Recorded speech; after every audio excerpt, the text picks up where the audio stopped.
মায়ের জ্ঞান ফিরলে মা দরদি ডাক দিয়ে বলেন, আপনার আমার নানি কিংবা দাদিকে মাগো কই গো, আমার কলিজার টুকরো সন্তানটি কই,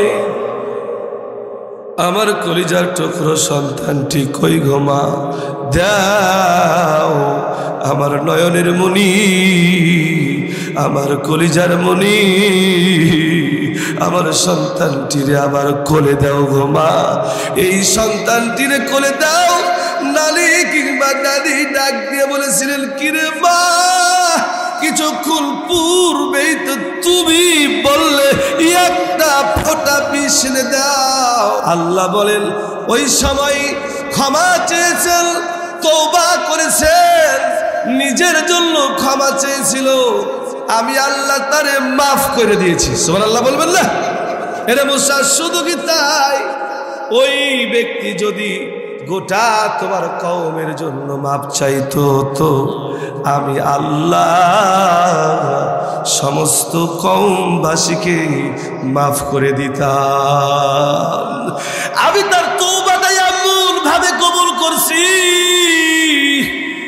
এই জন্য বলি বাবা, তওবা করলে খুশি হন কে? জোরে বলুন, কে খুশি হন? নাহমাদুহু ওয়া নাস্তাঈনুহু ওয়া নাস্তাগফিরুহু ওয়া নাউযু বিল্লাহি মিন শুরুরি আনফুসিনা ওয়া মিন সাইয়্যাতি আ'মালিনা, মান ইয়াহদিল্লাহু ফালা মুদিল্লা লাহু ওয়া মান ইউদ্লিলহু ফালা হাদিয়া লাহু। ونشهد أن لا إله إلا الله وحده لا شريك له سميعا قديرا.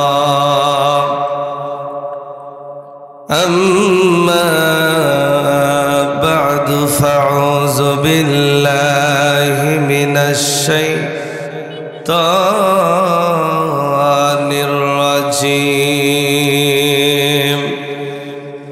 بسم الله الرحمن الرحيم. وآثر الحياة الدنيا فإن الجحيم هي المأوى.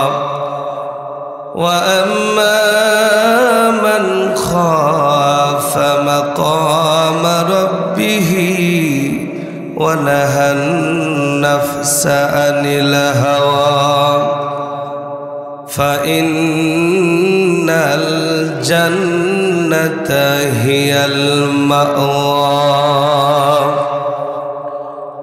قال الله تعالى في كلامه المجيد وفرقانه الحميد: إن الله وملائكته يصلون على النبي يا أيها الذين آمنوا صلوا عليه وسلموا تسليما. درود إبراهيم زبان খুলে সকলেই পড়ি। আল্লাহুম্মা সাল্লি আলা মুহাম্মাদিন ওয়া আলা আলি মুহাম্মাদ كما صليت على إبراهيم وعلى آل إبراهيم إنك حميد مجيد. اللهم بارك على محمد وعلى آل محمد كما باركت على إبراهيم وعلى آل إبراهيم إنك حميد مجيد. তোমার গানা দিন ফো রাইয়া যাইবে যৌবনে লাগবে ভাটি তোমার গানা দিন ফো রাইয়া যাইবে যৌবনে লাগবে ভাটি ওই যে দেখো ডাকিতেছে তোমায় কবরের মাটি ওই যে দেখো ডাকিতেছে তোমায় কবরের মাটি তোমার গলা দিন ফুরাইয়া যাইবে যৌবনে লাগবে ভাটি ওই যে দেখো ডাকিতেছে তোমায় কবরের মাটি ওই যে দেখো ডাকিতেছে তোমায় কবরের মাটি সন্ধ্যার আগে যেদিন ডুবিবে বেলা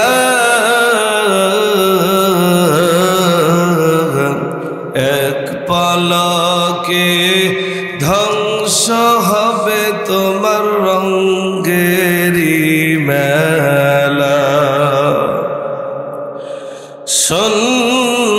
সন্ধ্যার আগে যেদিন ডুবিবে বেলা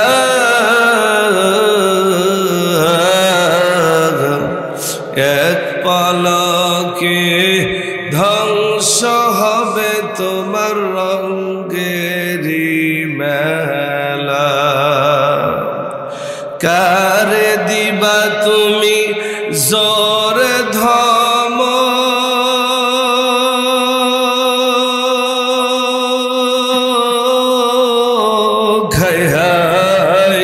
কারে দিবা তুমি জোর ধমক কার মাথায় ভাঙবা লাঠি ওই যে দেখো ডাকিতেছে তোমায় কবরের মাটি খবর পেয়ে আসবে আত্মীয় স্বজন তোমারি চার পাশে বসে তারা করিবে কান্দন সাজাইবে মনের মতন সাজাইবে মনের মতন কি সুন্দর পরিপাটি ওই যে দেখো ডাকিতেছে তোমায় কবরের মাটি ওই যে দেখো ডাকিতেছে তোমায় কবরের মাটি লা ইলাহা। কি ব্যাপার কালেমাতুশ শুকুর আমরা জবান খুলে একটু সকলেই জোরে পড়তে পারবো না কেন মুখটা বন্ধ হয়ে গেল আমাদের একটু জোরে সকলে পড়ি লা ইলাহা জোরে জোরে লা হায়রে লা ইলাহা ইল্লাল্লাহু লা ইলাহা ইল্লাল্লাহ জোরে জবান খুলে সকলে লা ইলাহা হায়রে আল্লাহর বন্ধু দয়ার নবী রহমত সবার হায়রে আল্লাহ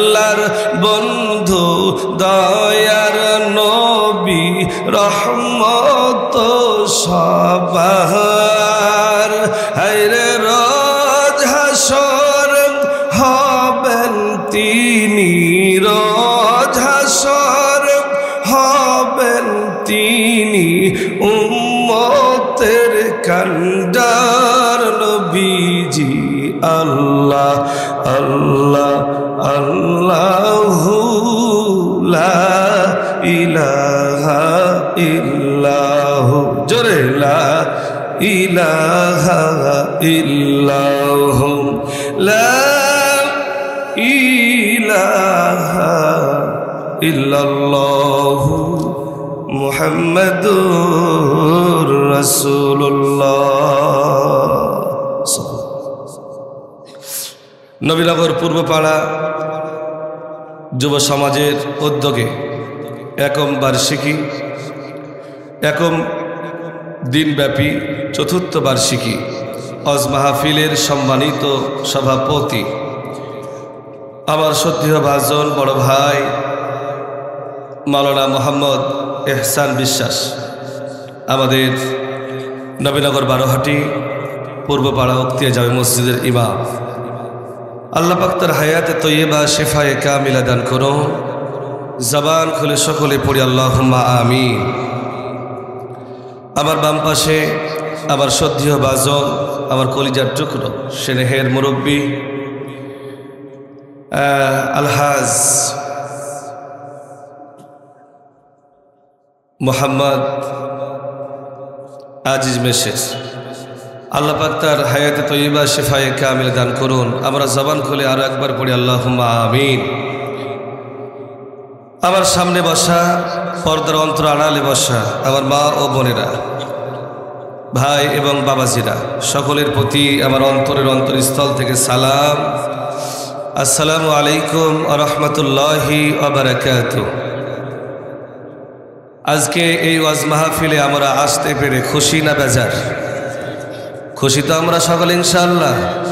খুশি তো তারা নয় যারা এখনো পর্যন্ত ওই মেলায় বসে আছে, ঠিক কিনা বলে? এরা খুশি হতো 16ই ডিসেম্বরে যখন নাচ গান হচ্ছিল, ওই রকম যখন ড্যান্স হতো তখন ঠিকই তারা খুশি হয়ে ওই জায়গায় উপস্থিত হতো। কথা বলেন ঠিক কিনা মুসলমান? আহারে 16ই ডিসেম্বর পালন করতেছে, কি নাচ আর গান আর ড্যান্স চলতেছে। মমতাজ যেই ত্রুটিগুলি বাংলাদেশে করেছে, সেই মমতাজের পর্যন্ত গান হচ্ছে, ফাইটটা যায়। এই জায়গায় হয় নাই, কিন্তু অন্য জায়গায় হয়েছে। মুসলমানদের উপরে নির্যাতন নিপীড়ন যেই সমস্ত দেশগুলি চালাচ্ছেন, সেই সমস্ত দেশগুলির মধ্যে বাংলাদেশের 1 নম্বর দুশ্মন দেশ হচ্ছে পার্শ্ববর্তী দেশ ইন্ডিয়া। সেই ইন্ডিয়ার হিন্দি গান বাজিয়ে বাংলাদেশে 16ই ডিসেম্বর পালন করেছে যারা, এই সমস্ত ব্যক্তিরা হচ্ছে এই জামানার পাক্কা নাস্তিক। কথা বলতে হবে মুসলমান, ঠিক কিনা? কারণ তারা মুসলমানদের দুশ্মন, আর এই দুশ্মনদের হিন্দি গান আমাদের বিজয় দিবসে বাজানো হয়েছে, এটা সহ্য করা যায় না। মুসলমান কথা বলতে হবে, ঠিক কিনা? আসরের আজান হয়েছে, নামাজ পড়তেছি, মাইকের আওয়াজ কানে বাজতেছে। আমরা 16ই ডিসেম্বর পালন করতে চাই খেলাধুলার মাধ্যমে, এটা যেমন ঠিক। যারা এই দেশটাকে যেই দেশটাকে বিজয় করেছেন, যারা লক্ষ মায়ের ইজ্জতের দ্বারা যে দেশ বিজয় হয়েছে, লক্ষ লক্ষ শহীদের বিনিময়ে যে দেশ বিজয় হয়েছে, সেই দেশে ওই সমস্ত শহীদদের জন্য, ইজ্জত হারা মা বোনদের জন্য 2 হাত তুলে দোয়ার পরিবর্তে যারা গান বাজিয়ে অনুষ্ঠান করেছে, এই সমস্ত লোকদেরকে ধিক্কার জানাই। কথা বলতে হবে মুসলমান, ঠিক কিনা? দোয়া করবার দরকার ছিল কিনা? কথা বলেন, তাদের জন্য দোয়ার দরকার ছিল কিনা? দোয়া হয় নাই, নবীনগরও হয় নাই, গোটা বাংলাদেশে শুধুমাত্র কেবলমাত্র দোয়া করেছেন তারা, এই জামানার সৈনিক বাংলাদেশের ছাত্র শিবির যারা। কথা বলতে হবে মুসলমান, ঠিক কিনা? এরা ছাড়া কেউ আর দোয়া করে নাই, এরা ছাড়া দোয়া কেউ করে নাই। আমি তাদেরকে বলতে চাই, অনুরোধ করে, ভাই ভুলটা করে ফেলেছো, সংশোধন হয়ে যাও, তোবার দুয়ার খোলা আছে, ঠিক কিনা বলে? তোবার দুয়ার খোলা আছে না? এই তওবা করে সংশোধন হয়ে যাও। যে কোনো কাজের শুরুতে কারে স্মরণ করতে হবে আগে? কথা বলেন, কারে? আল্লাহ রে। হায় হা, ওই বিজয় দিবস পালন যখন হয়েছে তখন যুবকরা ঠিকই ওই জায়গায়, এখন কোরআনের মাহফিল হচ্ছে, ওরা দেখতেছি জায়গা মতো খেলাধুলা করতেছে। মানে ওই যে মহিলারাও ঘোরাঘুরি করতেছে, ওরাও ঘোরাঘুরি করতেছে, মাঝে মধ্যে একটু চোখ টিভিও হচ্ছে, ঠিক কিনা বলে? স্বেচ্ছাসেবক যারা আছেন জলদি করে যান, ওই জায়গার দোকানপাট বন্ধ করেন। যারা ঘোরাফেরা করতেছে হয় তাফসির মাহফিলে আসুক, না হয় বাসায় গিয়ে ঘুমাক, নাকি বলতেছেন বাবাজিরা আমার? তাহলে আল্লাহ রাব্বুল আলামিন এত সুন্দর জান্নাতের বাগানে আপনাকে আমাকে যে বসবার তৌফিক হিদায়াত করলেন, সেই রব্বি কারিমের উপরে শুকরিয়া আদায় করবার দরকার আছে না নাই? কথা বলেন, আছে না নাই? একটু জবান খুলে সকলেই রব্বি কারিমের উপর শুকরিয়া আদায় করি। সকলে বলে আল্লাহ আলহামদুলিল্লাহ। সম্মানিত সুধী, যে নবীর জন্য এই কুল কায়নাত আল্লাহ পাক সৃষ্টি করলেন, সে নবীর উপর দুরূদ বর্ষিত হোক। সংক্ষিপ্ত আকারে সকলে পড়ি সাল্লাল্লাহু আলাইহি ওয়াসাল্লাম। কি আবার আওয়াজ কেন হলো না? নবীর উপর দুরূদ পড়তে কি কষ্ট হয় আমাদের? কথা বলেন, কষ্ট হচ্ছে? হযরত আয়েশা নবীজিকে ডাক দিয়ে বলেন, নবী, আমি যখন আপনার গায়ে তেল মালিশ করতেছিলাম গো নবী, আমি দেখলাম আপনার পিঠে কালো কালো চাকা চাকা কিসের জানো দাগ? নবী বলুন না, এ দাগগুলি কিসের গো নবী? আমার নবী ডাক দিয়ে বলেন, আয়েশা রে, এ দাগগুলি রে আয়েশা তায়েফের জমিনে কাফির বেঈমানদের পাথরের আঘাতের দাগ। রে নবীর আগর এলাকাবাসী একটু দিলটা নরম করে দিয়া নবীর শানে একটু শুনবারে বাবা, মনোযোগ সহকারে।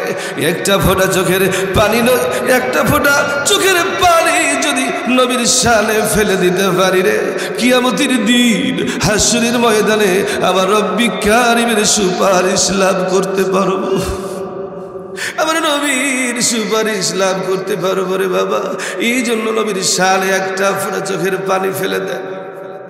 আয়েশা বলেন, নবী আপনার গায়ের এই দাগগুলি কিসের দাগ গো নবী? আমার নবী ডাক দিয়ে বলেন, আয়েশা রে, এই দাগগুলি তায়েফের জমিনে কাফির বেঈমানদের পাথরের আঘাতের দাগ।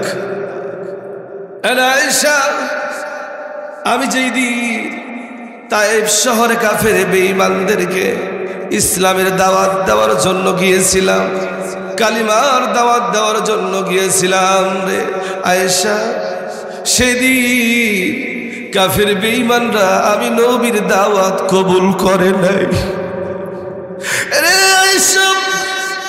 শুধু কি তাই, ওই কাফির বেঈমানগুলি ছোট ছোট বাচ্চাদেরকে আমি নবীর দিকে লেলিয়ে দিয়েছিল। ছোট ছোট বাচ্চারা হাতে পাথর লিয়ারে আয়েশা আমি নবীকে লক্ষ্য করে পাথরগুলি মারতেছিল। আয়েশা রে, এক একটি পাথর এসে যখন আমি নবীর গায়ে লেগেছে রে আয়েশা, আমি নবীর গায়ের চামড়াগুলি ফেটে ফিনকি দিয়ে রক্ত বের হওয়া আরম্ভ হয়েছে রে আয়েশা। এ দাগগুলি রে তায়েফের জমিনে কাফের বেঈমানদের পাথরের আঘাতের দাগ। নবী আবার ডাক দিয়ে বলেন, আয়েশা গো, এ দাগগুলি তায়েফের জমিনে কাফের বেঈমানদের পাথরের আঘাতের দাগ রে আয়েশা। আয়েশা বলেন, নবী আপনি না আল্লাহর নবী, আল্লাহ রব্বুল আলামিনকে যদি বলেন তাহলে রব্বি কারীম আপনার গায়ের দাগগুলি মিশিয়ে দিবেন। আমার নবী বলেন, আয়েশা না রে, কিয়ামতের দিন হাসরের ময়দানে রব্বি কারীম কাহার রূপ ধারণ করে যখন আরশে আজিমে বসবে, আমার গুনাহগার উম্মতগুলির যখন হিসাব নিকাশ নিবে, আমি নবী আর সেই এক পাশে চাদর মুড়ি দিয়ে বসে থাকবো রে আয়েশা। আমার উম্মতগুলি যখন জাহান্নামে যাবে রে, আমি নবী আল্লাহর সামনে গিয়ে আমার চাদরখানা খুলে দিয়ে বলবো, প্রভু গো আপনি আমার পিঠের দিকে তাকান। রে আয়েশা, কিয়ামতের দিন হাসরের ময়দানে আমি নবী আমার পিঠের একটি দাগের বিনিময়ে কিয়ামতের দিন হাসরের ময়দানে আমার কোটি কোটি উম্মতকে জান্নাতে নিয়ে যাব। হে রাসূল তোমায় ভালোবাসি অন্তরে শুধুই মুখে নয়, জান্নাতের আশায় নয় হে রাসূল, জাহান্নাম কে ডরি তাই।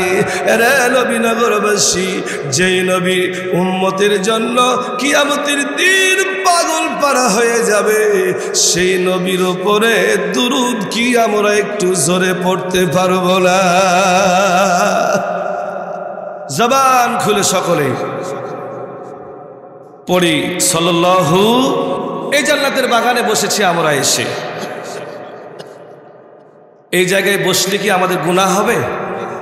কথা বলেন, গুনাহ হবে? যতক্ষণ পর্যন্ত বসে থাকবো ততক্ষণ পর্যন্ত আপনি আমি আল্লাহ পাকের রহমতের কোলে বসে আছি। কার কোলে বসে আছি? আরে আল্লাহ পাকের কোলে বসা, এটা কি যেন তেন কথা? হায় হায়, আল্লাহ পাকের রহমতের কোলে আপনি আমি বসে আছি।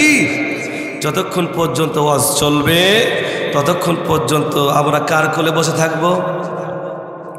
তাহলে মাহফিল শেষ করে বাসায় যাব না এর আগেই চলে যাব? কারা কারা আগে চলে যাবেন দুইটা হাত তুলে দেখা। এটা ঝুলে উঠেছে। কারা কারা মাহফিল শেষ করে যাবেন দুইটা হাত তুলে দেখা। লিল্লাহে তাকবীর। আল্লাহ পাক কবুল করুন, সকলে বলেন আল্লাহুম্মা আমিন। ভূমিকা ছাড়াই আলোচনার মধ্যে যেতে চাই। আমি সূরা নাজিয়াতের 4টি আয়াত তেলাওয়াত করেছি। 38, 39, 40 এবং 41 এই 4টি আয়াত তেলাওয়াত করেছি আপনাদের সামনে। এই 4টি আয়াতকে সামনে রেখে আমি নগণ্য আল্লাহ পাকের গোলাম কয়েকটি কথা আপনাদের সামনে বলবো। আমি সূরা নাজিয়াতের 38, 39, 40 এবং 41 4টি আয়াত তেলাওয়াত করেছি। এই 4টি আয়াতকে সামনে রেখে আমি গুনাহগার কয়েকটি কথা আপনাদের সামনে বলবো।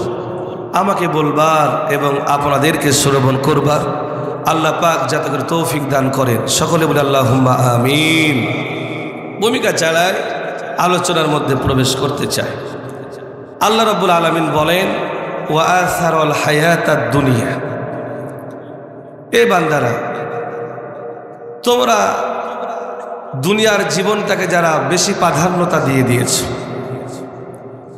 দুনিয়ার জীবনকে প্রাধান্যতা দিয়েছেন তারা দুনিয়াতে নামাজ রোজা করেন না যারা, দুনিয়ার জীবনটাকে প্রাধান্যতা দিয়েছেন তারা রমজান মাস আসলে রোজা রাখে না যারা, দুনিয়ার জীবনটাকে প্রাধান্যতা দিয়েছেন তারা এই যে অগ্রহায়ণ মাস আঘন মাস চলে গেল, অসুরের ধান 20 মণে 1 মণ করে বের করতে হবে, বের করলো না যারা, দুনিয়ার জীবনকে প্রাধান্যতা দিল। কথা বলেন, দুনিয়ার জীবনকে প্রাধান্যতা দিল।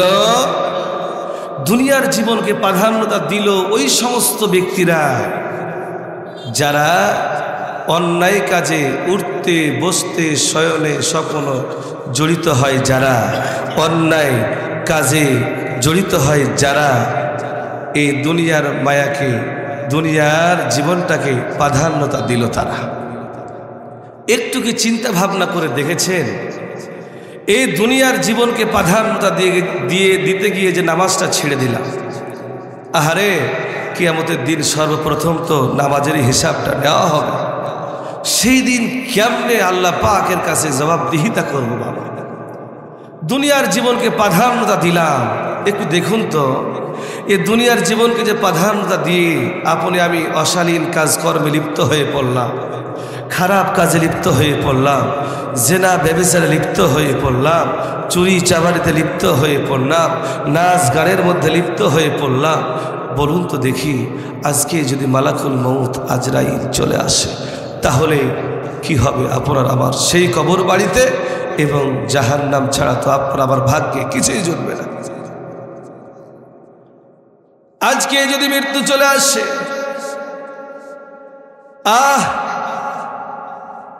10 তলা 20 তলা বিল্ডিং এর মালিক আপনি, 10 বিঘা 20 বিঘা জমির মালিক আপনি।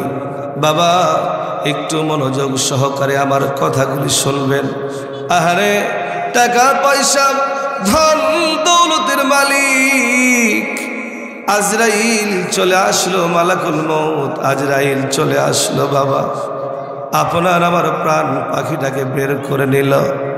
আহারে, আপনি আমি কত সুঠাম দেহের অধিকারী, আহারে কত দাপটালা ব্যক্তি। আমি সন্তানের জন্য ধন দৌলত রাখলাম, বিবির জন্য সুন্দর সুন্দর জামা কাপড় রাখলাম। বাবা, আজরাইল আসলো, দুনিয়ার থেকে বিদায় নিয়ে চলে গেলাম। আহারে, দুনিয়ার মোহে পড়েছিলাম, আল্লাহ রব্বুল আলামিনের গোলামি করি নাই, দুনিয়ার মোহে পড়ে পাপাচারের মধ্যে লিপ্ত হয়ে পড়েছিলাম। এরে নবীনগরবাসী,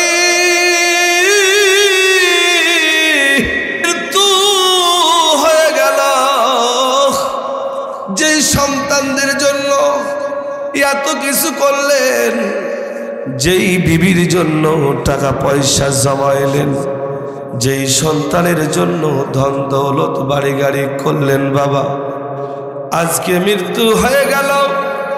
আহারে, গতকালকে আপনার নামটা ছিল অমুক নাম, আব্দুর রহমান, আপনাকে মানুষ বলে ডাকতো সবাই, কিন্তু মৃত্যু যেই সময় হয়ে গেল ওই সময় আপনাকে আর মানুষ বলে ডাকবে না, আপনাকে ডাকবে লাশ। কথা বলেন ঠিক কিনা?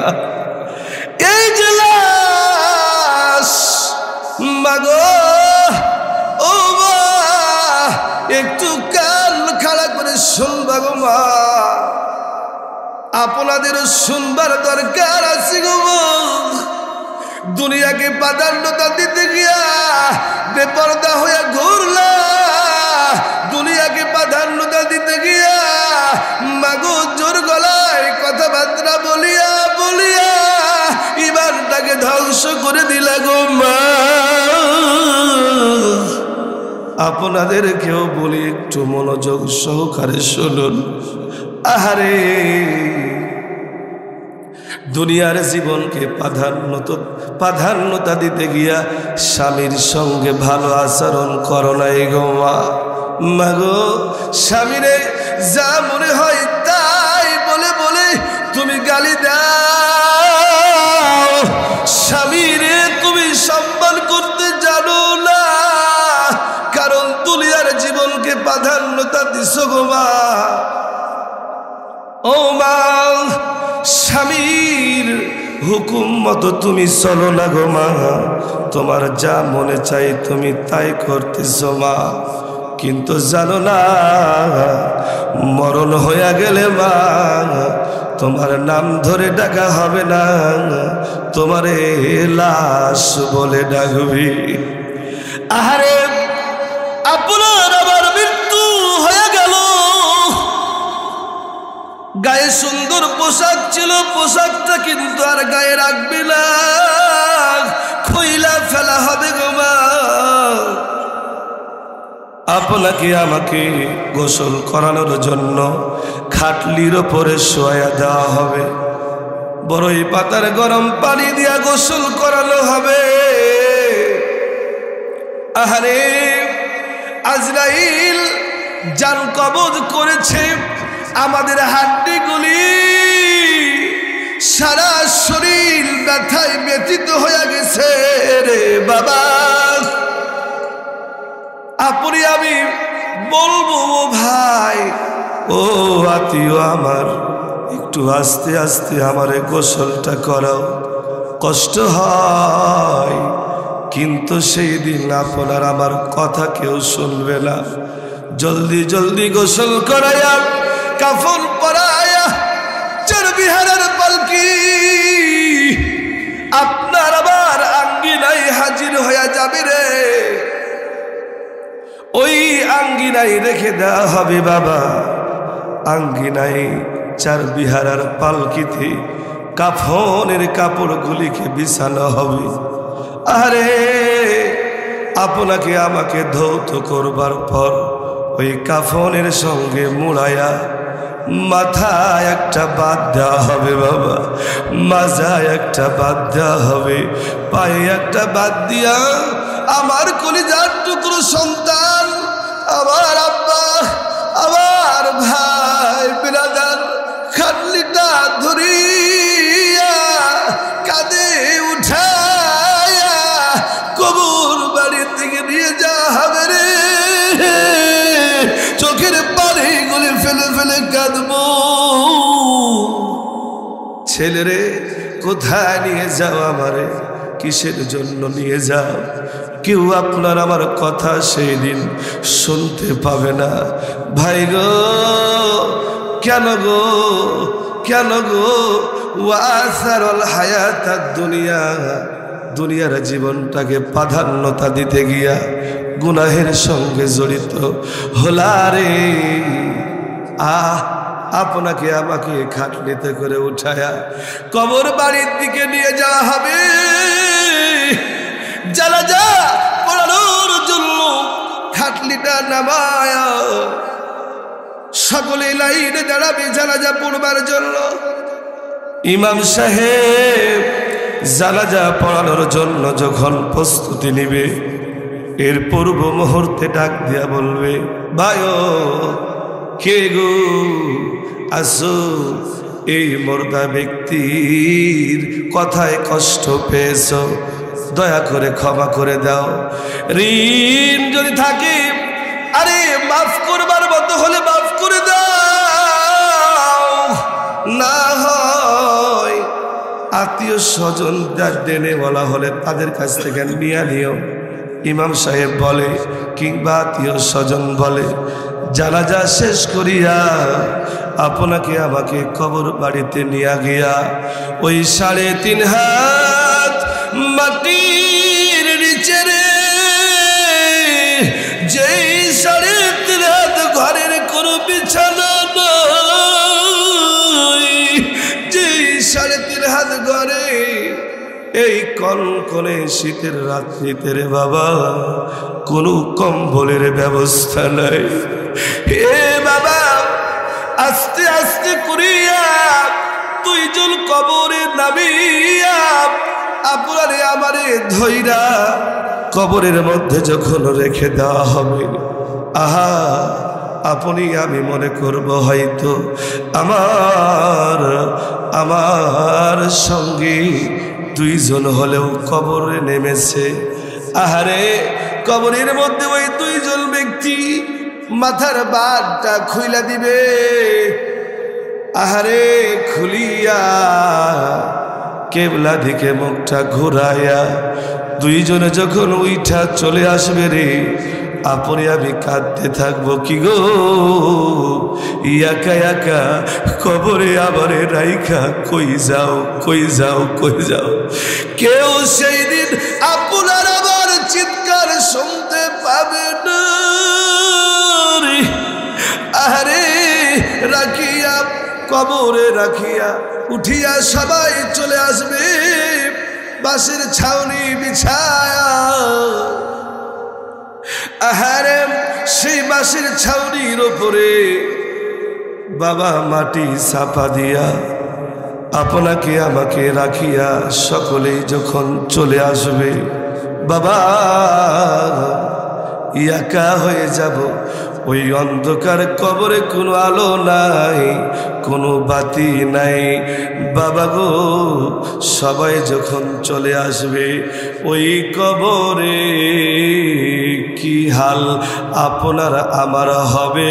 ওয়াসারল হায়াতাত দুনিয়া, দুনিয়ার জীবনটাকে প্রাধান্যতা দিবে যারা, ফাইনাল জাহিমা হিয়াল মাওয়া, জাহান্নামের বাসিন্দা হবে তারা। এই জাহান্নাম শুধু কিয়ামতের পরে নয়, এই জাহান্নামের আযাব কবর থেকে আরম্ভ হবে। ও নবীনগরবাসী বলুন কথা ঠিক কিনা? কবর থাইকাই আযাব শুরু হবে রে। এই জন্য অনুরোধ করি আপনাদেরকে বাবা, এই হায়াতের জিন্দগিতে থাকিয়া আরে দুনিয়ার মহব্বতে পড়া যাবে না। দুনিয়ার মহব্বতে পড়লে জাহান্নাম ছাড়া কিছু আপনার আমার ভাগ্যে জুটবে না। জাহান্নাম বড় ভয়ঙ্কর জায়গা। জাহান্নামের ভয়ে সাহাবায়ে কেরাম কাঁদতেন, ঠিক যেমন জাহান্নামের ভয়ে কেঁদেছিলেন হযরতে উমর। কবরের ভয়ে হযরতে উমর কেঁদেছিলেন। উমর তার সন্তানকে ডাক দিয়া বলতেছেন, রে আব্দুল্লাহ, আব্দুল্লাহ রে, কাফিররা আমি উমরের পিছন দিক থেকে পল্লবের আঘাত দিয়ে আমার খাদ্য নালীটারে ছিদ্র করে ফেলেছে রে। আমি উমর যা খাই সবগুলি আমার পেট থেকে বের হয়ে যায়। উমর রে, রে আব্দুল্লাহ, আমি হয়তো দুনিয়ার থেকে বিদায় নিয়ে চলে যাব রে। আমার ভয় হয় কবর বাড়িটা না জানি আমার জন্য ভয়ঙ্কর হয়। হযরত উমর অর্ধ পৃথিবীর প্রেসিডেন্ট, যিনি, তার মতো আমল করনেওয়ালা কে আছে বলুন তো দেখি? সে পর্যন্ত কবরের ভয়ে কেঁদেছে রে বাবা। হযরতে আয়েশা বলেন, ওগো আল্লাহর নবী, বলুন তো আকাশের তারকা গুনে গুনে কি শেষ করা যাবে? নবীজি ডাক দিয়া বলেন, আয়েশা রে, না, আকাশের তারকা গুনে গুনে শেষ করা যাবে না। আয়েশা বলেন, নবী, আপনার উম্মতের মধ্যে এই রকম কি কোন আপনার উম্মত আছে যে তার নেকি গুনে গুনে শেষ করা যাবে না? এই রকম কি আপনার কোন উম্মত আছে নি গো নবী? আল্লাহ রাসূলকে আয়েশা জিজ্ঞাসা করতেছেন। আয়েশা মনে করেছেন যে আমার নবী হয়তো আমার আব্বাজান আবু বকরের কথা বলবে। নবীজি বলেন, আয়েশা রে, হ্যাঁ রে আয়েশা, আমার উম্মতের মধ্যে এমন উম্মত আছে যে তার নেকি গুনে শেষ করা যাবে না। সুবহানাল্লাহ বলেন, সুবহানাল্লাহ। আয়েশা বলেন, নবী কে গো? আল্লাহর রাসূল বলেন, আয়েশা রে, তিনি আর কেউ নয় রে আয়েশা, তিনি হলেন আমার উমর। আয়েশা বলতেছেন, আমি মনে করতেছিলাম আমার আব্বার কথা বলবেন, কিন্তু কেন উমরের কথা বললেন? আল্লাহ রাসূল বলেন, আয়েশা শুনো, তোমার আব্বা আবু বকর তো ভিন্ন, তার নেকটাও ভিন্ন, তার আমলটাও ভিন্ন রে আয়েশা। তোমার আব্বা হিজরতের রাত্রির একদিন আমি নবীকে পাহারা দেওয়ার যে নেক, এই নেকটা যদি মিজানের এক পাল্লায় তোলা হয়, আর উমরের জিন্দগির নেক যদি আর এক পাল্লায় তোলা হয়, তো একদিন আমি নবীর সঙ্গে হিজরত করে আমি নবীকে পাহারা দেনেওয়ালা আবু বকরের আমলের পাল্লা ভার হয়ে যাবে। আসতে বলেন সুবহানাল্লাহ।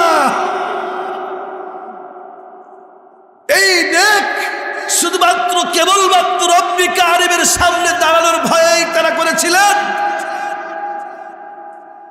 এইরকম নেক ওয়ালা উমর জাহান্নামের ভয়ে কেঁদেছে রে বাবা, কবরের ভয়ে কেঁদেছেন।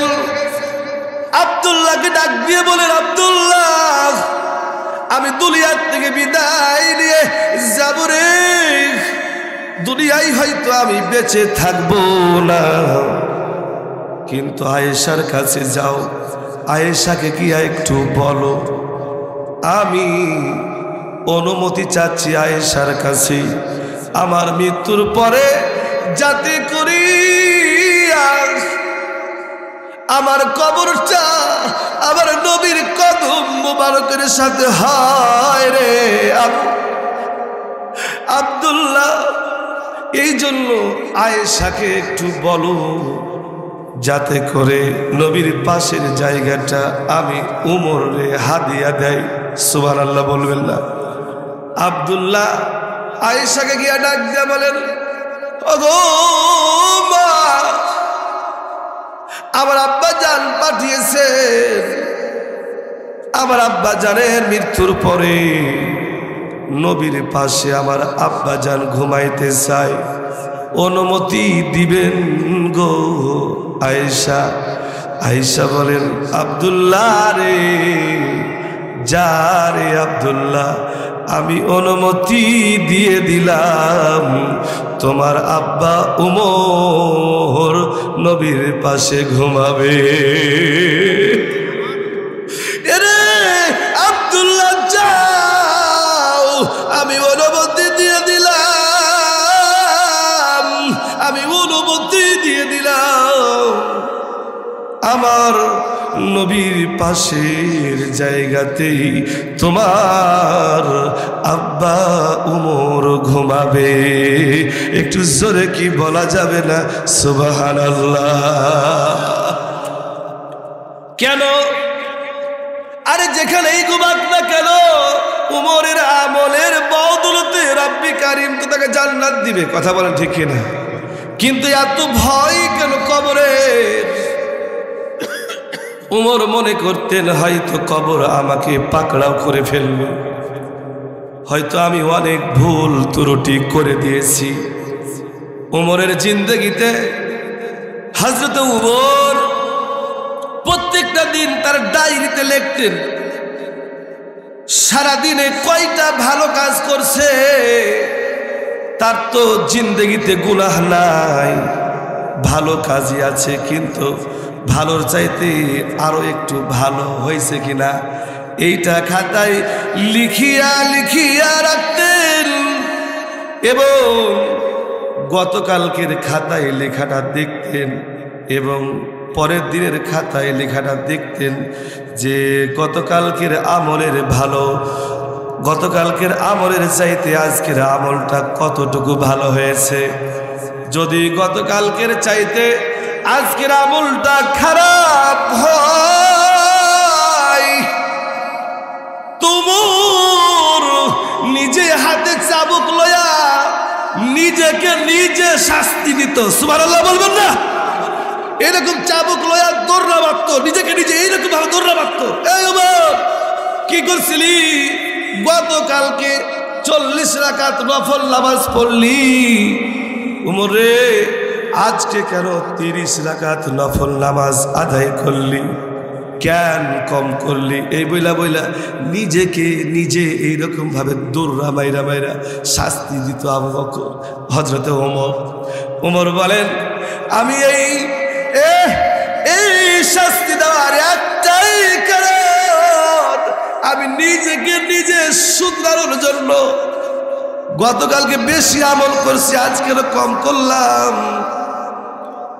হযরতে ওমরের মৃত্যুর পরে যে সমস্ত ব্যক্তিরা ওমরকে গোসল করাইতেছিলেন, এরা দেখলেন হযরতে উমরের পিঠে ওই দোররা চাবুকের দাগগুলি কালো কালো হয়ে এখনো পর্যন্ত রয়েছে।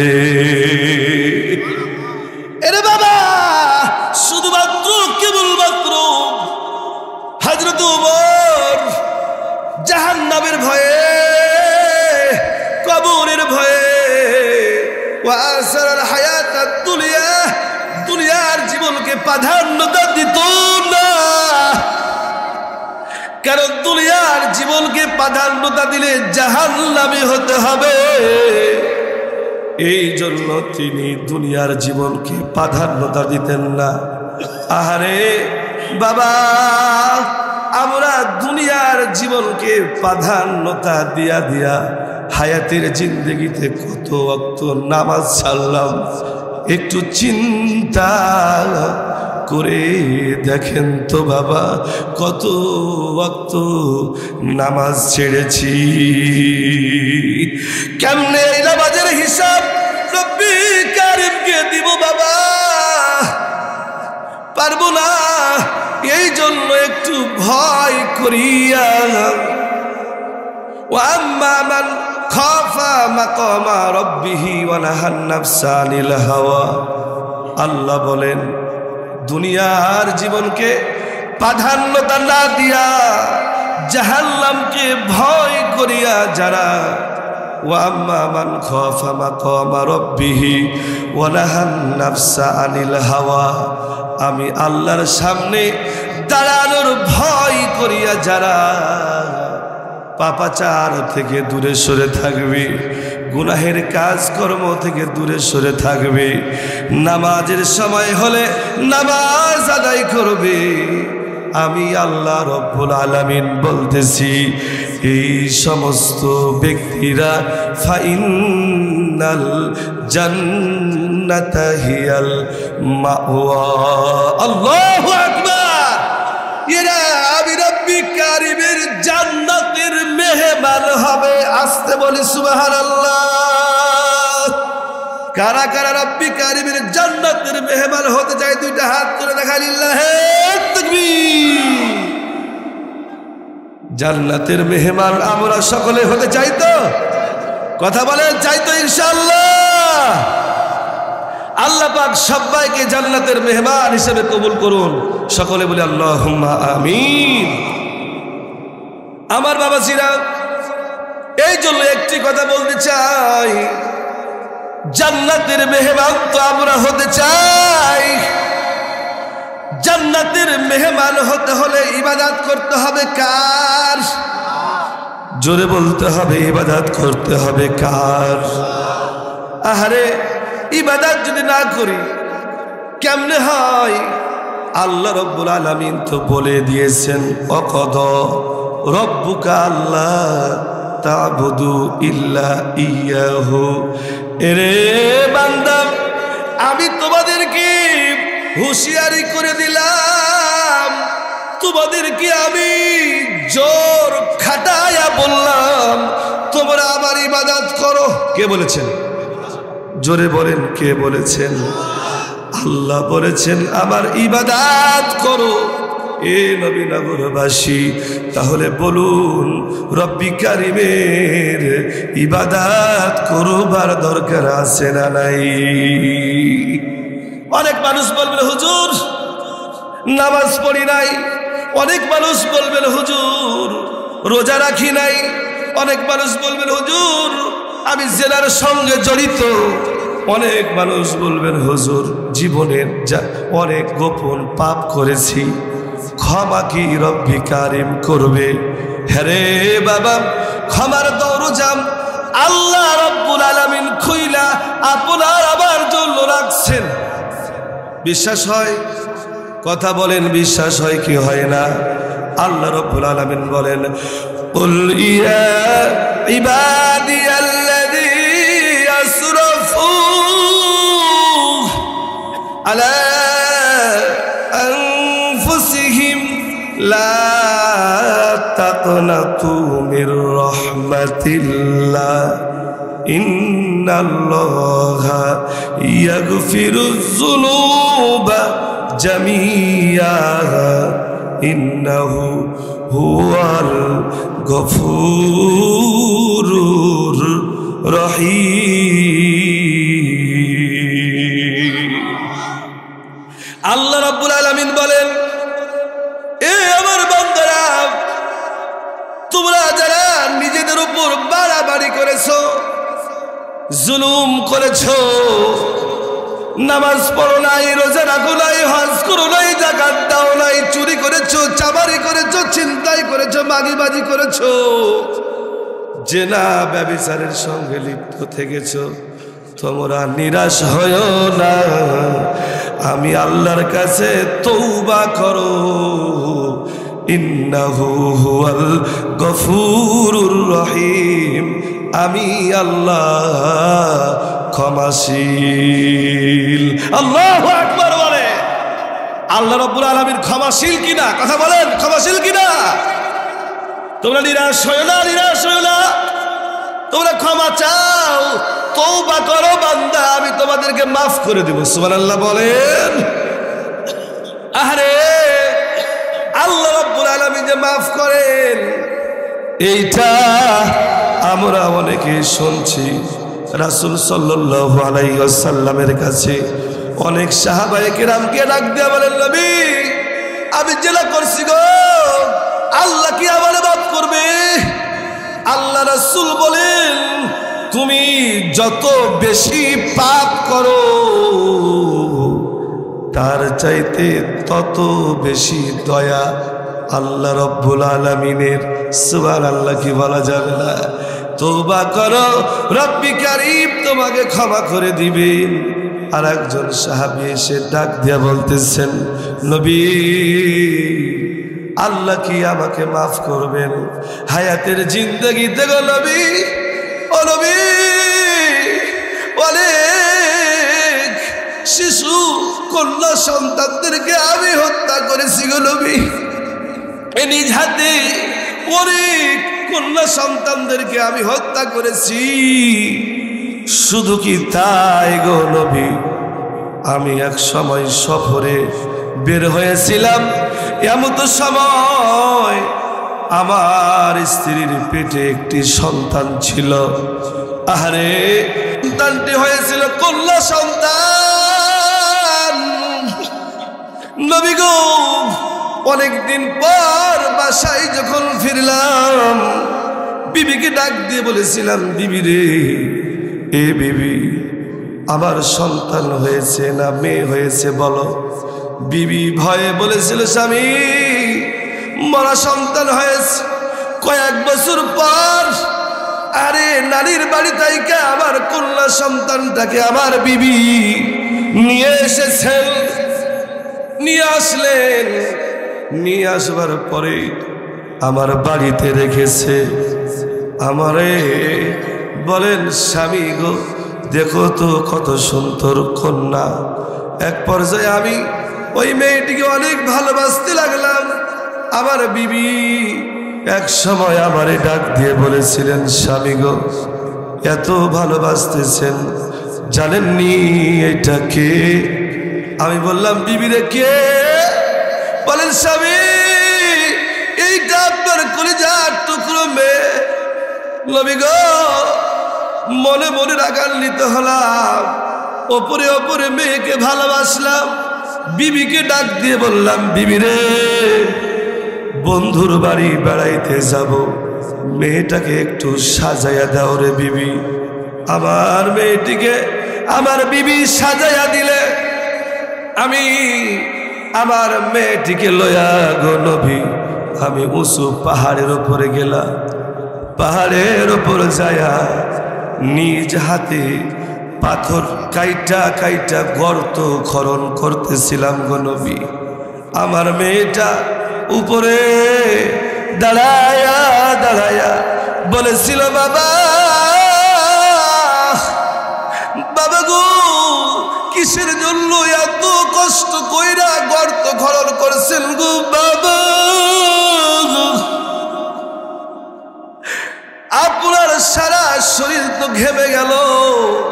নবী, আমার মেয়েটি তার ওড়না দিয়া কিংবা জামা দিয়া আমার কপালের ঘামগুলি এইরকম ভাবে মুইছা মুইছা বলতো, বাবা কেন গো এত কষ্ট কইরা গর্ত খনন করেন? নবী গো, গর্ত খনন করবার পরে গো নবী ওপরে ওইঠা আমার সন্তানটিকে ধাক্কা দিয়া গর্তের মধ্যে ফেলে দিয়া জোরে একটা পাথর গো নবী আমার মেয়ের মাথার উপরে যখন ফেলে দিলাম, আমার মেয়ে ডাক দিয়া বলেছিলেন, বাবা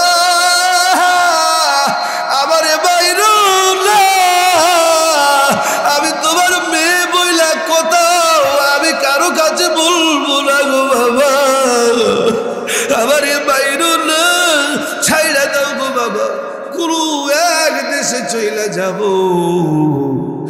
আমি আমার মেয়ের কথা শুনি নাই গো নবী, আমার মেয়েটিকে আমি পাথর চাপা দিয়ে দিলাম। নবী গো, মনে হচ্ছে জানো গো নবী, পাথরের ভিতর থেকে আব্বা আব্বা আওয়াজটা আমার কানে ভেসে আসতেছে গো নবী। আমি সহ্য করতে পারি নাই, আপনার কাছে এসেছি। বলুন রব্বি কারিম কি এই জঘন্য খুনের আমি অপরাধী, আমার কি আল্লাহ ক্ষমা করবেন? তো রব্বি কারিম বলেন, রে আল্লাহর গোলাম, যতটুকু তুমি অপরাধ করেছো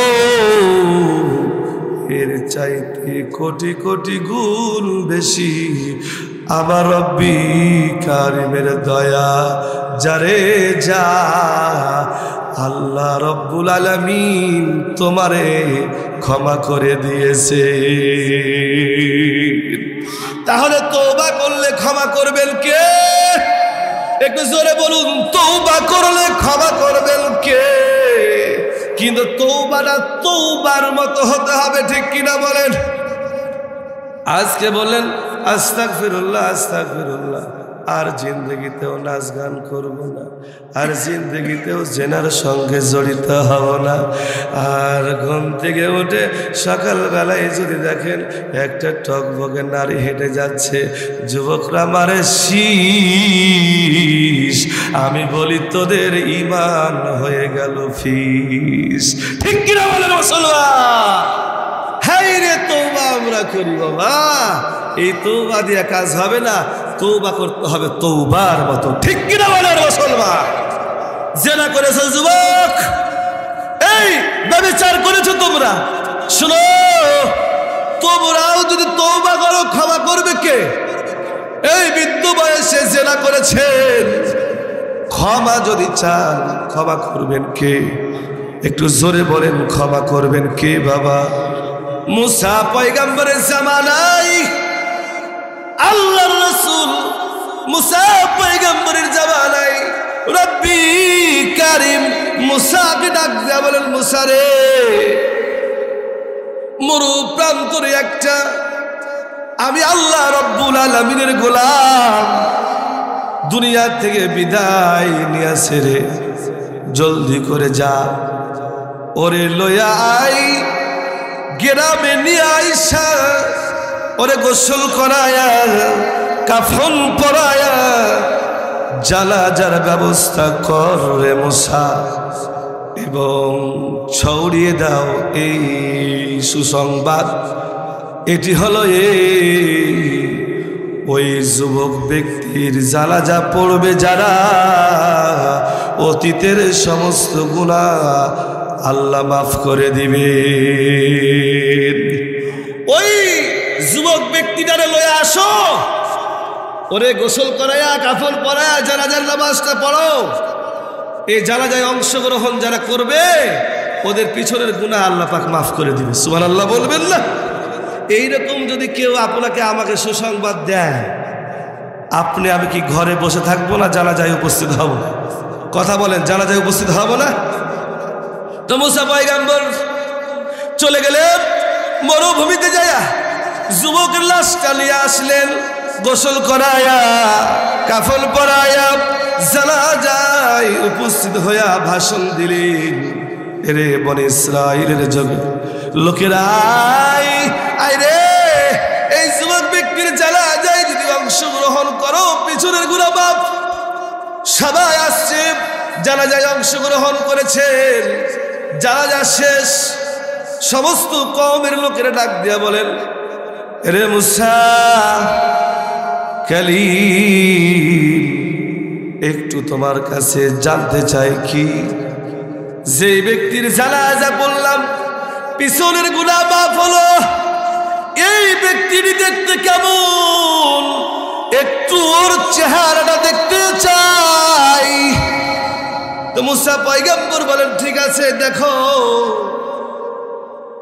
মুখের বাদটা খুইলা দিয়া মুখের জায়গা থেকে কাফনের কাপড়টা সরায়া মুসা পয়গম্বর বলেন, দেখো তো। সবাই যখন দেখতে লাগলেন, দেখতে দেখতে সবাই বলেন, ও মুসা, এই তো আমাদের বনি ইসরাইলের যুগের একজন যুবক। 1 বছর পূর্বেই এই যুবকটি জেনা করেছিল, অন্যায় অবিচার করেছিল। এই ব্যক্তিটিরে আমরা তো গ্রাম থেকে বের করে দিয়েছি। আজকে কি এমন আমল করছে যে তার জানাজা পড়লে গুনাহ মাফ হবে রে? মুসা পয়গম্বর বলেন, আমি তো জানি না। আল্লাহ রব্বুল আলামিনকে পরের দিন মুসা বলেন, প্রভু বলুন না কি এমন আমল আপনার বান্দার ছিল যে আপনি এত বড় সুসংবাদ দিলেন যে জানাজা পড়লেই পিছনের গুনাহ মাফ। আল্লাহ বলেন, মুসা 1 বছর পূর্বে গ্রাম থেকে তাকে বের করে দেওয়া হয়েছিল, গ্রামের মানুষ বের করেছে, কিন্তু আমি আল্লাহ তারে কেমনে বের করি? আমার জমিন অনেক বড়, মরুভূমিতে কয়েকটা বকরি লয়া তিনি ছিলেন। আরে সারা দিন বকরি চড়াইতেন এবং রাত্রিবেলা অর্থাৎ সন্ধ্যাবেলায় বকরির দুধ দহন করে যতটুকু দুধ পেতেন খেয়ে ক্ষুধা মিটাইতেন, তাছাড়া তার কোনো খাবার জুটত না। একদিন অসুস্থ হয়ে পড়লেন, কেউ নাই পাশে, আত্মীয় নাই, ছেলে নাই, সন্তান নাই, আব্বা নাই, মৃত্যু শয্যায় সজ্জিত হয়ে গেছেন। পিপাসায় কলিজা শুকিয়ে যায়। ডানে তাকাই কাউরে দেখতে পাই না, বামে তাকাই কাউরে দেখতে পাই না, ওপর দিকে তাকাই কাউরে দেখতে পাই না। মুসারে, ওই সময় আমি প্রভুরে ডাক দিয়া বলছিল, প্রভু এই মরুভূমিতে কেউ নাই গো, আমি মৃত্যু শয্যায় সজ্জিত। মালিক, মালিক রে, তোমার কাছে 2টা হাত পেতে দিলাম, অনেক ভুল করেছি, আমার সমস্ত ভুলগুলি তুমি ক্ষমা করে দাও। আল্লাহ বলেন, ওই সময় ক্ষমা চেয়েছেন, তওবা করেছেন, নিজের জন্য ক্ষমা চেয়েছিল, আমি আল্লাহ তারে মাফ করে দিয়েছি। সুবহানাল্লাহ বলবেন না? এরে মুসা, শুধু কি তাই? ওই ব্যক্তি যদি গোটা তোমার কওমের জন্য মাপ চাইতো, তো আমি আল্লাহ সমস্ত কওমবাসীকে মাফ করে দিতাম। আমি তার তওবাটা এমন ভাবে কবুল করছি, এই জন্য বলি বাবা, তওবা করলে খুশি হন কে? জোরে বলুন, কে খুশি হন? তাহলে ভুল করেছি আমরা, তওবা করতে কি আমাদের কোনো কষ্ট আছে বাবা? কথা বলেন, কষ্ট আছে? তাহলে একটু বলুন, আল্লাহ বলেন সকলে জোরে বলুন আল্লাহ। অতীতে যত ভুল করেছি, বলেন অতীতে যত ভুল করেছি, জানা ওয়া জানা সব গুনাহগুলি ভুলগুলি ক্ষমা করে দাও। আমরা তোমার বান্দা তওবা করতেছি। আস্তাগফিরুল্লাহ, বলুন আস্তাগফিরুল্লাহ। আল্লাহ মাফ করুন, সকলে বলে আমিন। এরে আমার বাবা, এই জন্য শেষ, যেহেতু ঘড়ির কাঁটা 10টা বাজতে যাচ্ছে, শেষ একটা ওসিয়ত আপনাদেরকে করি। যেহেতু আম্মা মান খাফা মাকাম রাব্বিহি ওয়া নাহান নাফসা আনিল হাওয়া, আল্লাহ বলেন আমার সামনে দাঁড়ানোর ভয় করিয়া আমার যেই সমস্ত ব্যক্তিরা পাপাচার থেকে দূরে সরে থাকবে, আমি আল্লাহ তাদেরকে জান্নাতের মেহমান বানাবো। কিন্তু বাবা, মৃত্যুর পরে রব্বি কারিমের জান্নাত পাবো। আর হায়াতের জিন্দেগিতেও আপনার আমার জন্য আমাদের মায়ের পায়ের নিচে জান্নাত, জোরে বলতে হবে আছে কিনা? কথা বলেন আছে না? সেই বারে এ বাবা, সেই জলম দুঃখিনী মারে বাবা কষ্ট দেওয়া যাবে না। আল্লাহ কিন্তু বলেন ওয়াবিল ওয়ালিদাইনি ইহসানা, কারণ রব্বি কারিম ইবাদতের পরে পিতা মাতার সঙ্গে সৎ আচরণ করতে বলেছেন। তাদের সঙ্গে ভালো আচরণ করবা, খারাপ আচরণ করা যাবে না। খারাপ আচরণ যদি করে রব্বি কারিমের জান্নাত আশা করা যায় না। কারণ হচ্ছে ওয়াসাইনাল ইনসানা বিওয়ালিদাইহি ইহসানা হামালাতুহু উম্মুহু কুরহা ওয়া ওয়াদাতুহু কুরহা ওয়া হামলুহু ওয়া ফিসালুহু সালাসুনা শাহরা। আল্লাহু আকবার। আল্লাহ রাব্বুল আলামিন বলেন, রে বান্দা, তোমরা তোমার পিতা মাতার সঙ্গে সদাচরণ করো। হামালাতুহু উম্মুহু কুরহা ওয়া ওয়াদাতুহু কুরহা, কারণটা হচ্ছে ওই মা দরদি 10টা মাস এই পেটের মধ্যে আপনাকে আমাকে নিয়ে বেরিয়েছে বাবা। এই মা দরদি প্রসাব যন্ত্রণা সহ্য করেছে রে বাবা। এর নবীরাগরবাসী দিলটা একটু নরম করে দে রে বাবা। জানি না কার জানি মা নাই, কার জানি আব্বা দুনিয়ায় বেঁচে নাই। আব্বার জন্য আম্মার জন্য একটা ফোঁটা চোখের পানি ফেলে দিয়ে কাঁদবে রে বাবা। হয়তো এই একটা ফোঁটা চোখের পানির বিনিময়ে রব্বি কারিম আপনার আমার আব্বা আম্মার কবরের আযাব মাফ করে দিবে। আল্লাহ জানো যাদেরই আব্বা আম্মা দুনিয়ার থেকে বিদায় নিয়েছে, সকলের আব্বা আম্মার কবরের আযাব যেন মাফ করেন। সকলেই বলি আমিন। রে বাবা, 10টা মাস মা দরদি পেটের মধ্যে আপনাকে আমাকে নিয়ে বেরিয়েছে। মা দরদি এই পেটের মধ্যে আপনাকে আমাকে লইয়া বাড়ির সমস্ত কাজকর্মগুলি করেছেন। আরে বাড়ির আঙ্গিনা ঝাড়ু দিয়েছেন, এই যে দেখুন বাইরে যে গলিটা রয়েছে এইটাও ঝাড়ু দিয়েছেন মা। থালি বাসন মেজেছেন, জামা কাপড় ধুয়েছেন। আরে সারাটা দিন কাজকর্ম করতে গিয়া মা দরদি ক্লান্ত হয়ে গেছে। আরে আব্বা জান প্রায় বাইরে কাজকর্ম সারিয়া দুপুর গড়ায়া বৈকাল বেলায় বাড়িতে আসিয়া মাকে ডাক দিয়া বলেছেন, বিবি রে সারাটা দিন কাজকর্ম করলাম রে বিবি, একটু খাবারের ব্যবস্থা করে দাও।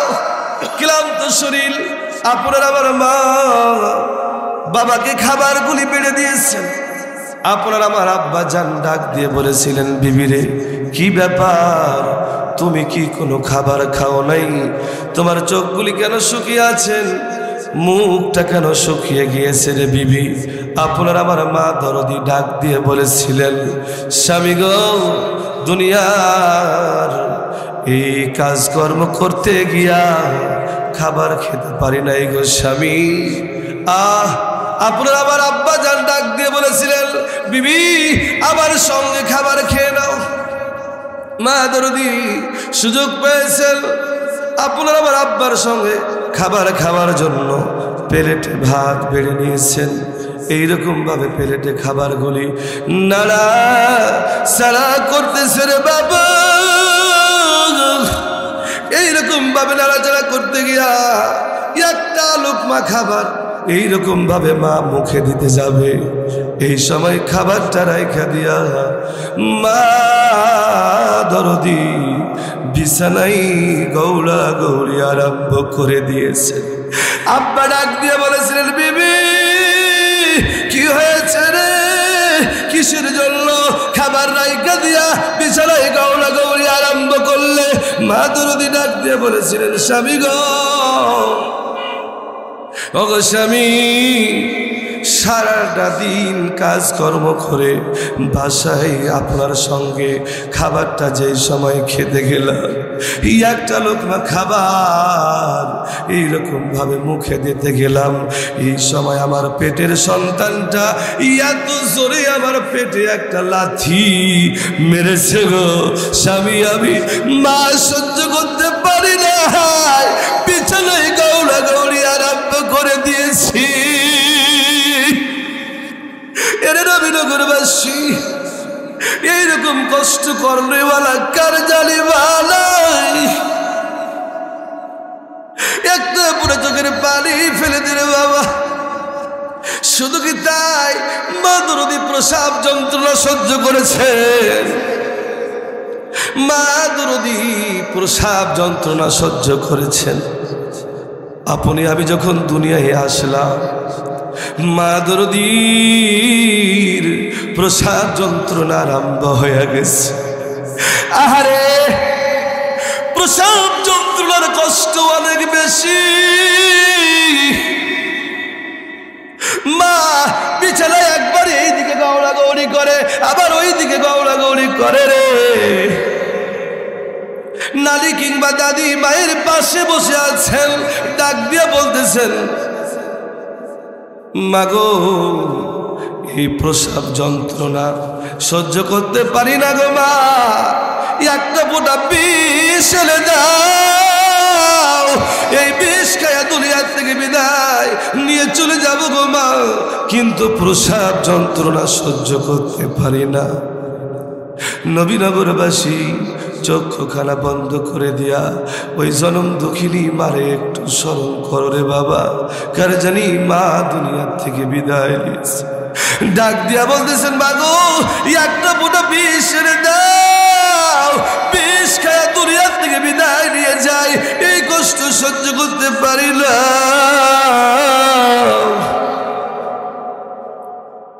আপনার আমার নানি কিংবা দাদি ডাক দিয়ে বলেছিলেন, মারে এইরকম কষ্ট তো সবারই হয়, একটু সহ্য করো, একটু ধৈর্য ধরো গো মা। মা ডাক দিয়ে বলেছিলেন, ওগো দাদি, ওগো নানি, সহ্য করতে পারি না, এই কষ্টটা সহ্য করতে পারা যাচ্ছে না। কিছুক্ষণ পর প্রসাব যন্ত্রণা আরম্ভ হয়ে গেছে। মা দরদির বালতির বালতি রক্ত ব্লাড ভাঙা আরম্ভ হয়ে গেছে। আরে মা চিৎকার মেরে মেরে কাঁদতেছে, মায়ের মাথা নাড়তেছে দাদি, মায়ের মাথায় তেল দিয়ে দিচ্ছে দাদি, কেউ মায়ের পিঠ নাড়তেছে, কেউ মায়ের পেট নাড়তেছে, কেউ আবার হাত গুলি নাড়তেছে। মা চিৎকার মেরে মেরে কাঁদে রে।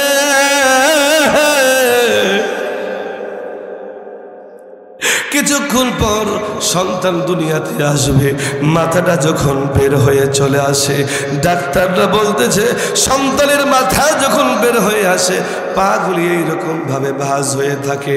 দুনিয়ায় যখন সন্তানটি আসবে, এইরকম ভাবে জোরে একটা মায়ের কলিজায় সন্তানটি লাথি মারিয়া দুনিয়ায় যখন বের হয়ে আসে মা দরদির কলিজা ফেটে যায়। আর ওই সময় মা দরদি সহ্য করতে না পেরে অজ্ঞান হয়ে জমিনে পড়ে যায়। সন্তান একদিকে পড়ে থাকে আর মা দরদি আর একদিকে অজ্ঞান হয়ে পড়ে থাকে। রে বাবা, মায়ের কলিজা যেহেতু ফেটে গেছে মা দরদি সহ্য করতে পারে না। বলুন তো বাবা, মায়ের কলিজা ফেটে গেছে, এই কলিজা সেলাই করবার মতো এই দুনিয়াতে কোনো ডাক্তার আছে নাকি? কথা বলেন, ডাক্তার আছে? তাহলে ডাক্তারটাকে এরে বাবা,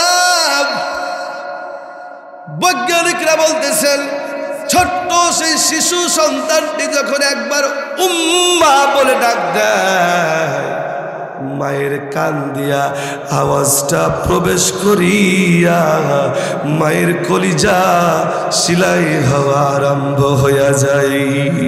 আল্লাহু আকবার। মইরা গেছে আল্লাহ যারো মাও বা মাফ করিয়া দেন না গো আল্লাহ কবরে রাজব। মইরা গেছে আল্লাহ যারো মাও বা মাফ করিয়া দেন না গো আল্লাহ কবরে রাজব।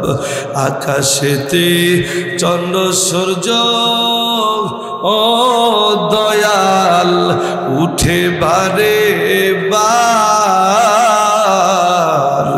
আব্বা আম্মা মইরা গেলে ফিরিবে না আর। আব্বা আম্মা মইরা গেছে জনমের লাগিয়া, আমাদের রেখে রাইখার গেল কান্দিবার লাগিয়া, আমাদের রেখে রাইখার গেল কান্দিবার লাগিয়া। রে নবীনগরবাসী, সন্তান একটিবার উম্মা বলে ডাক দেয় আর মায়ের কান দিয়ে আওয়াজটা প্রবেশ করিয়া মায়ের কলিজা সেলাই হওয়া আরম্ভ হয়ে যায়। রে বাবা, বাবা, সন্তান যতবার উম্মা উম্মা ডাক দেয় এই ডাকের আওয়াজটা মায়ের কান দিয়া প্রবেশ করিয়া কলিজা সেলাই হওয়া আরম্ভ হয়ে যায়। এক পর্যায়ে মায়ের কলিজা যখন সেলাই হয়ে যায়, সন্তান যখন একটিবার মা বলে ডাকে রে, সঙ্গে সঙ্গে মায়ের জ্ঞান ফিরে যায়। আল্লাহু আকবার। মায়ের জ্ঞান ফিরলে মা দরদি ডাক দিয়ে বলেন, আপনার আমার নানি কিংবা দাদিকে মাগো কই গো, আমার কলিজার টুকরো সন্তানটি কই, আমার কলিজার টুকরো সন্তানটি কই গো মা, দাও আমার নয়নের মণি, আমার কলিজার মণি, আমার সন্তানটিরে আবার কোলে দাও গো মা, এই সন্তানটিরে কোলে দাও।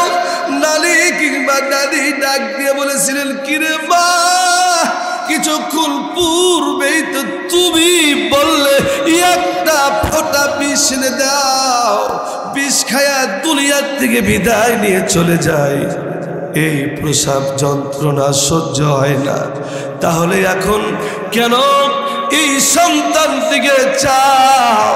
কিসের জন্য কোলে চাও গো মা, কিসের জন্য কোলে চাও? আপনার আমার মা দরদি ডাক দিয়ে বলেছিলেন, মাগো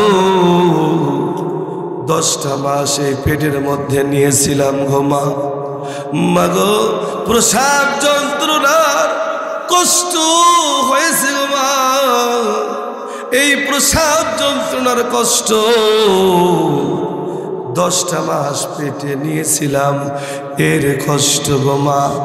আমার সন্তান যখন একটিবার উম্মা বলে দেখেছে, আমি মা সমস্ত কষ্টগুলি ভুলে গেছি। এই মা কার জানি নাই বাবারে। আর যাদের মা দুনিয়ায় আছে, মারে কষ্ট দিও না। আল্লাহ রাব্বুল আলামিন কিন্তু সহ্য করতে পারেন না। মা যদি তোমার জন্য দোয়া করে তোমার জান্নাত, মা যদি তোমার জন্য বদদোয়া করে তোমার জন্য জাহান্নাম। আমরা মায়ের দোয়া নিতে চাই না, মায়ের বদদোয়া নিতে চাই। কথা বলেন, দোয়া নিতে চাই না? দোয়া চাই তো ইনশাআল্লাহ। তাহলে দোয়া চাই আমরা, বদদোয়া চাই না। মা যদি আপনার আমার উপর রাগান্বিত হয়, বদদোয়া যদি কইরা দেয়, জান্নাত আপনার আমার জন্য হারাম হয়ে যাবে। যতই ভালো আমল করি জান্নাত হারাম হয়ে যাবে। যতই আল্লাহর সামনে দাঁড়ানোর ভয় করি জান্নাত হারাম হয়ে যাবে। যদি মা দরদিকে আপনি আমি কষ্ট দিই। অনেক হতভাগা হত দরিদ্র রব্বি কারিমের গোলাম আছে যে দুনিয়াতে তারা মারে কষ্ট দেয় বইয়ের কথাতে, ঠিক কিনা বলেন? অনেক বউ আছে, আরে সন্তান মারে একটু ভালো খাবার দিতে চায়, বউ বলে না দেওয়া যাবে না, কাজ কাম পাওনি, তোমার মারে দিতে চাচ্ছ খাবার, ও হবে না। এইরকম বউ হয়তো 12 হাটিতে নাই, অন্য জায়গা আছে। হ্যাঁ, এখানেও আছে। মারে যদি কিছু সন্তান দিতে চাই, বউ কিন্তু রাগান্বিত হয়ে যায়। এই 12 হাটিতে বেশি আছে, বেশি আছে। যত যুবকরা আমারে কমপ্লেন দেয়, হুজুর এই বইয়ের জ্বালায় আর বাঁচি না, বইয়ের জ্বালাতে বাঁচতেছি না, এরা উঠতে বসতে আমাদেরকে কেন জানি শাসন করতেছে, মানে চেপে ধরতেছে এরকম ভাবে। কেন রে মা চাপতেছো কেন এরকম ভাবে? তোমরা কি তোমাদের স্বামীদের হায়াত কমাতে চাও? কোন স্বামী যদি খুশি হয়ে আব্বা আম্মার কিছু দেয় আর তুমি যদি নিষেধ করো, বাধা দাও, তার সঙ্গে গন্ডগোল করো, জেনে রাখবা তোমার স্বামীর হায়াত কমে যাবে। আর যেই পরিবারে যেই স্ত্রী স্বামীকে শাসন করতে চাইবে, আর কোন স্বামী যদি পিতামাতাকে কোনো খাবার দিতে যায় আর স্ত্রী যদি নিষেধ করে, বুঝে নেবেন ওই স্ত্রীর স্বামীর প্রতি মহাব্বত নাই, কারণ সে নিষেধ করে স্বামীর হায়াত কমিয়ে দিচ্ছে। কথা বলে ঠিক কিনা? এই মা বোন হুঁশিয়ার হয়ে যান, খবরদার স্বামীদেরকে কখনো নিষেধ করবা না যে তোমরা তোমার পিতামাতাকে এই এই জিনিসগুলি দিতে পারবা না। কারণ হচ্ছে সবচাইতে মা দরদি আব্বা, এরা তাদের মুখের খাবারটা সন্তানকে খাওয়িয়ে লালন পালন করে বড় করেছে। কথা বলেন ঠিক কিনা? এই যুবক ভাই, কখনো মারে কষ্ট দিবা না, কখনো কষ্ট দিবা না, জোর গলায় মার সঙ্গে কথা বলবা না। মা যদি বদদুয়া করে দেয়, তোমার নসিব খারাপ হয়ে যায়। আলকামা নবীজির একজন বড় ধরনের একজন সাহাবী, যার আমল এত বেশি ছিল, এত নেক ছিল তা যে বলে বোঝানো যাবে না। কিন্তু হঠাৎ মৃত্যুর সময় তার মৃত্যু হয়নি, মৃত্যু হচ্ছে না, মুখ দিয়ে কালেমাও বের হচ্ছে না। সাহাবায়ে কিরাম ডাক দিয়ে বলে, নবী গো, ও নবী, আলকামা তো মৃত্যু শয্যায় সজ্জিত, কিন্তু তার মুখ থেকে কালেমা বের হচ্ছে না, আপনি একটু যান, খাস করে তার জন্য দোয়া করে দেন, যাতে করে সঙ্গে সঙ্গে তার মৃত্যুটা হয়ে যায় কালেমার সাথে। নবীজি আসলেন, আলকামার সামনে দাঁড়াইলেন, দুইটা হাত তুলে দোয়া করলেন। রব্বি কারিম জিবরাইল মারফত ডাক দিয়ে বলেন, নবী গো, দোয়া করলে দোয়া কবুল হবে না, কারণ হচ্ছে এই আলকামার প্রতি তার মা রাগান্বিত হয়ে আছে। নবীজি চলে গেলেন আলকামার মায়ের কাছে, ডাক দিয়ে বলেন, মা মাগো মা, ওগো মা, আপনার সন্তান আলকামা, আপনার সন্তান মৃত্যু শয্যায় সজ্জিত, মৃত্যু হচ্ছে না, মৃত্যুর যন্ত্রণা হচ্ছে, কষ্ট হচ্ছে, খিচুড়ি হচ্ছে, মৃত্যু হচ্ছে না গো মা। তুমি কি আলকামার উপরে কষ্ট পেয়ে আছো? মা বলেন হ্যাঁ। নবীজি বলেন আমি নবী এসেছি, আমার সাহাবী আলকামাকে আপনি মাফ করে দিন। মা বলেন নবী গো, সে আমারে বইয়ের কথাই যে এত বড় একটা আঘাত আমারে দিয়েছে, আমি মা এই কষ্ট সহ্য করতে পারি নাই গো নবী। আমি কখনো আমার সন্তানটিকে ক্ষমা করব না। ক্ষমা করেন নাই। নবীজি চলে আসলেন, সাহাবায়ে কেরামদেরকে ডাক দিয়ে বললেন, সাহাবায়ে কেরাম লাকড়ি নিয়ে আসো, চলন্ত আগুনের মধ্যে আমার আলকামাকে রেখে দাও, জীবিত অবস্থায় আলকামাকে পুড়িয়ে দাও। দুনিয়াতেও আলকামা পুড়বে, মৃত্যুর পরে আলকামা জাহান্নামী হয়ে যাবে। সমস্ত সাহাবায়ে কেরাম প্রস্তুতি নিলেন, খড়িগুলি এক জায়গায় করলেন।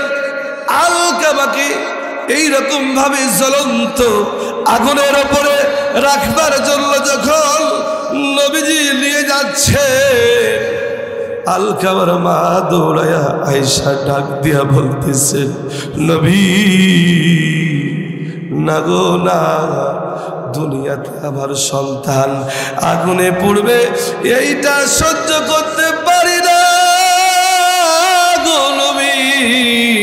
আমি মা দরদি, এক্ষুনি আমার আলকামাকে মাফ করে দিলাম। মাফ করতে দেরি, আলকামার জবান থেকে কালেমা বের হইতে দেরি হয় নাই। সুবহানাল্লাহ বলবেন না? আরে মায়ের বদদুয়া যদি হয় কালেমা নসিব হবে না। মায়ের বদদুয়া যদি লাগা যায় কালেমা কিন্তু নসিব হবে না। আর মা যদি দোয়া কইরা দেয়, আল্লাহ মায়ের দোয়া সঙ্গে সঙ্গে কবুল করে নেয়। একটু জিকির করি লা ইলাহা, জবান খুলে সকলে জোরে লা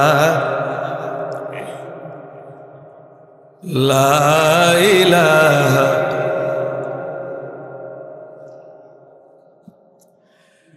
হরে লা ইলাহা ইল্লাল্লাহু লা ইলাহা ইল্লাল্লাহ সুবহানাল্লাহ আলহামদুলিল্লাহ লা ইলাহা ইল্লাল্লাহ। তোমার জিকে পড়ে অবাধ্য হয় কেমন করে, তোমার জিকে পড়ে অবাধ্য হয় কেমন করে, খোঁজে না পাই কোনো ভাষা, খোঁজে না পাই কোনো ভাষা, শুকুর গুজার করার আল্লাহ সুবহানাল্লাহ আলহামদুলিল্লাহ লা ইলাহা। কি আবার জোরে জোরে লা। জিকির হয় না। পাবনা গেলাম, এই কয়েকদিন আগে পাবনা গেলাম যখন, তা আমি এরকম বলছি একটু জিকির করেন রে বাবা, জিকিরটা করেন। তো বলছে হুজুর এই জিকিরে তাল উঠে না। আমি বলতেছি আবার তাল উঠা জিকির আমি পাবো কোথায়? মানে ওই দিকের মানুষ সব হলো আল্লাহর ওলি পীর সাহেব, মানে যে ও এই জিকির করতে চাই, বুঝছে? তা আমি বলতেছি এই তাল উঠানো জিকির আমি পাবো কোন জায়গায়? মাথায় তো আবার টেনশন ধরে গেছে। বলছে হুজুর আপনি যতই লা ইলাহা ইল্লাল্লাহ বলে এই জিকির যদি করেন তো আমাদের ঝুল উঠতেছে না, একটু ঝুল উঠানো জিকির করে। তো আমি বলতেছি আমি কিন্তু হানাফি মাযহাবের মসজিদে ইমামতি করি, ঝুল উঠানো জিকির আমি জানি। বলবো কি আপনাদের সামনে? শুনবেন, এটা কিন্তু মাইন্ডে লিয়েন না। বলবো কারা কারা শুনতে চান দুইটা হাত তুলে দেখা। লিল্লাহে তাকবীর। আমি বলতেছি ঠিক আছে, ঝুল উঠানো জিকির তো আপনাদের সামনে করতেছি, হুজুর করে। আমি বলতেছি আল্লাহ তোমার লীলা খেলা কেউ বোঝে কেউ বোঝে না, আল্লাহ তোমার লীলা খেলা কেউ বোঝে কেউ বোঝে না, কাউকে রাখো গাছতলাতে কাউকে রাখো বালাখানায়, আল্লাহ কাউকে রাখো গাছতলাতে কাউকে রাখো বালাখানায়, আল্লাহ তোমার লীলা খেলা কেউ বোঝে কেউ বোঝে না, আল্লাহ। বলেন আল্লাহ আল্লাহ। আর জিকিরটা কি খারাপ নাকি? কথা বলেন খারাপ? তো ওরা কিন্তু জুল দিয়েছে পুরা আল্লাহ আল্লাহ, জোরে জোরে আল্লাহ। এই দেখেন জিকির কি তাকে উঠছে।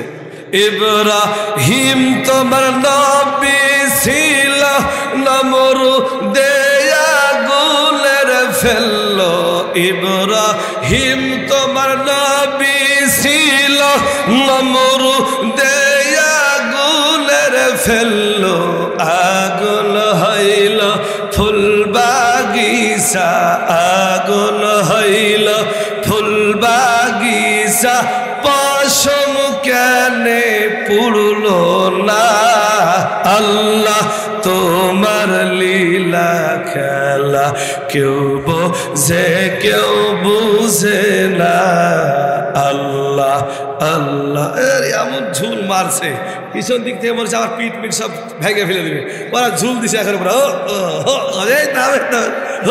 করে হুজুর ঝুল চলছে চলুক, ঠিক আছে। মুসা তোমার নবী ছিল, তোর পাহাড় সওয়ার করিল, তাকবীর। প্রধান বক্তার আগমন মাওলানা আব্দুল্লাহ আলামির হুসাইনি পাবনা, জিন্দাবাদ জিন্দাবাদ। শেষ করবো না, ছেড়ে দেবো এখনই। হ্যাঁ, ভালো লাগতেছে? হ্যাঁ, কি না কয় ডাল খারাপ রে, ডাল তো সবই ভালো। মুসা তোমার নবী ছিল, তোর পাহাড় সওয়ার করিল, মুসা তোমার নবী ছিল, তোর পাহাড় সওয়ার করিল, পাহাড় পইড়া হইল সুরমা, মুসা কেনে পুড়লো না, আল্লাহ তোমার লীলা খেলা কেউ বোঝে কেউ বুঝে না, আল্লাহ আল্লাহ আল্লাহ আল্লাহ। ইউনুস তোমার নবী ছিল, মাছে গিলি আর ফেললো, ইউনুস তোমার নবী ছিল, মাছে গিলি আর ফেললো, মাছের পেটে রইলেন ইউনুস, মাছের পেটে রইলেন ইউনুস, হজম কেনে হইল না, আল্লাহ তোমার লীলা খেলা কেউ বুঝে কেউ বুঝে না, আল্লাহ। কি জিকির আপনাদের বলছে। কাউকে রাখো গাছতলাতে কাউকে রাখো বালাখানায়, আল্লাহ কাউকে রাখো গাছতলাতে কাউকে রাখো বালাখানায়, আল্লাহ তোমার লীলা খেলা কেউ বুঝে কেউ বুঝে না। মানে ওইদিকে এরকম জিকির ছাড়া কিন্তু মজা পায় না।